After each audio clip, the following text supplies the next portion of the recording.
Hey guys, it's Bill from Linden, Tennessee. I got the little VW back on the road again. Last time, where did I leave off? I should have probably reviewed the last video.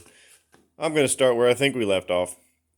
I was having some trouble with my cam belt tracking, and somebody suggested that there's a couple of things that could have been wrong. There's a bracket that holds this injector pump that could have been broken or bent. I didn't see that as a possibility because it's a pretty beefy piece of metal, and I'm not even sure how you would bend that. So I didn't think that was a problem.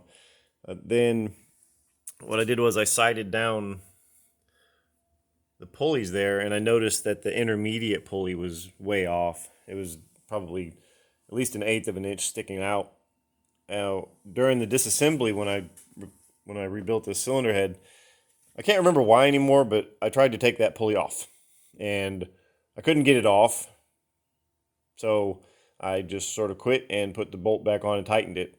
Well, apparently I did get it a little bit, and then when I went to tighten it with the bolt, I just tightened it crooked, and that I believe was the problem. So now it seems to be tracking quite well. It's at least in the middle of the cam bearing. It seems like it's still a little too far to the right on the injector pump pulley, but I mean, there you go. On the idler, it is sort of to the left as we're looking at it. So it's too far. I think it's too far to the right on the injector pump, and it's riding too far to the left on the idler pulley. I don't know, but it's keeping tension, and it might be a little bit too tight actually. Ooh, that might be too tight. I think I might loosen that up a little bit.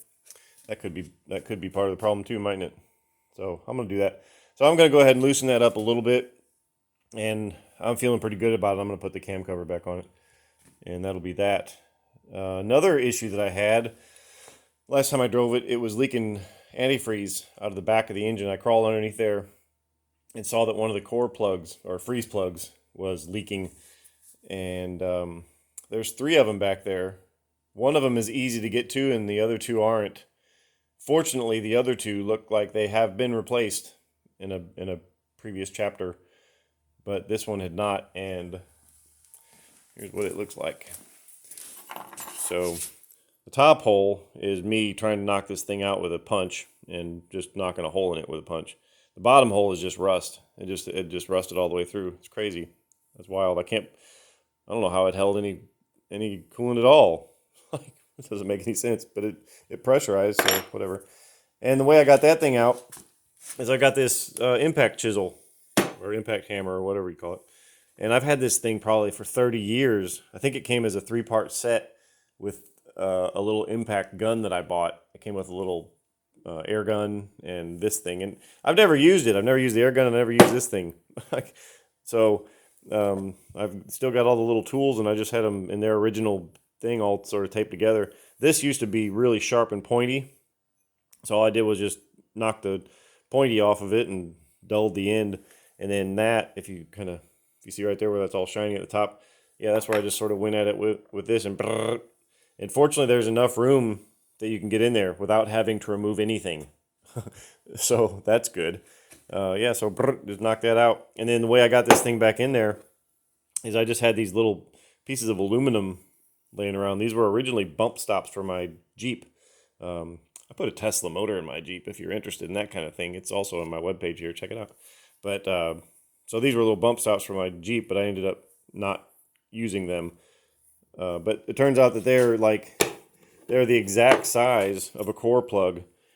And then they've got that little chamfer on there, so that sort of stops at the block. So it pushes it in, but it doesn't push it in all the way. So that's pretty cool. And then to make that work, I had a 3/8 drilled and tapped at the end of there. And then I just put one bolt in there, ran it all the way down, just welded another bolt to it. And then this part just sticks in there, and voila. And there was plenty of room for that too. So very fortunate on many accounts for that. So that's what I did last night.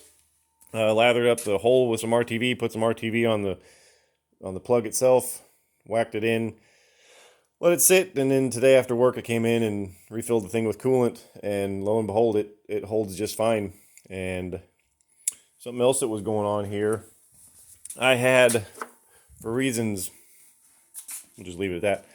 So this is a one-way valve. It's a little one-way check valve, and I had this installed on the feed side of the fuel filter back there, thinking that this would prevent any sort of back feed into the tank, and it'd make it easier to start or something. But I don't know what happened to this, but it stopped. It stopped being a one-way valve and just ended up being a huge fuel restriction.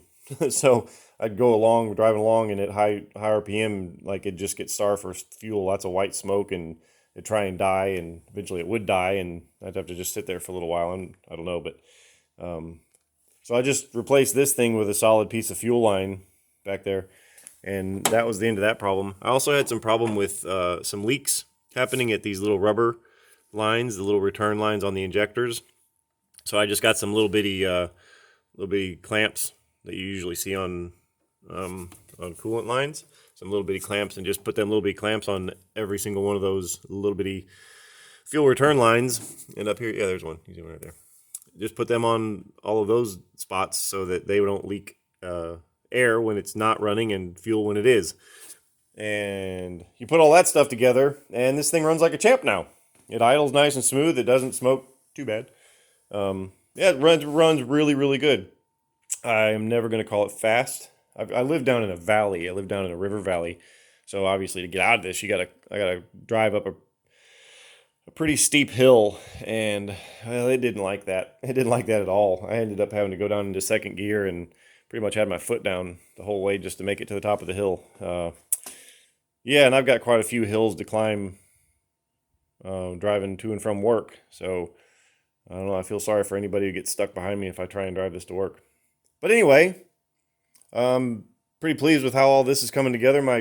My flashers and blinker lights are intermittent. Now, yes, I know they're supposed to be intermittent because they're flashers, but like they're really, really intermittent. Like sometimes they just don't work at all.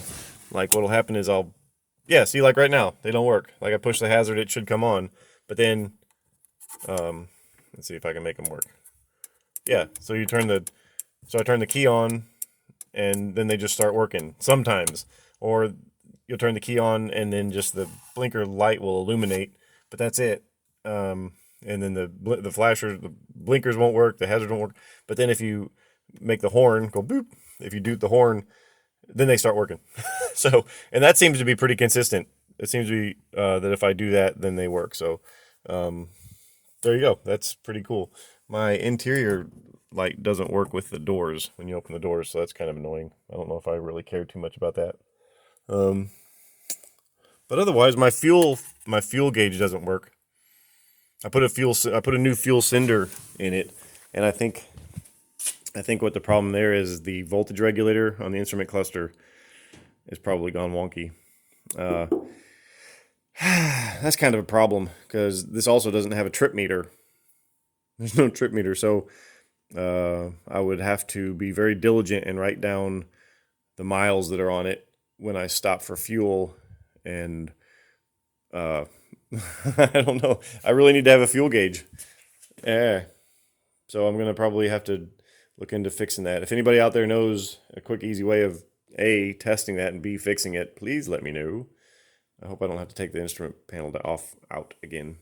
But otherwise, I think we're looking pretty good. My washer fluid broke a long time ago. It's got these little metal lines up here instead of like a plastic sprayer. You can see how that one sort of sticks out right there. That's pretty cool. This side broke. It's in the cab. I still have it, but it broke. So if I want to have windshield washer fluid, then I'm going to have to get some little plastic ones and drill a hole in the hood or something. It needs shocks. It could probably use suspension bushings, but shocks would be a good start because it's pretty harsh.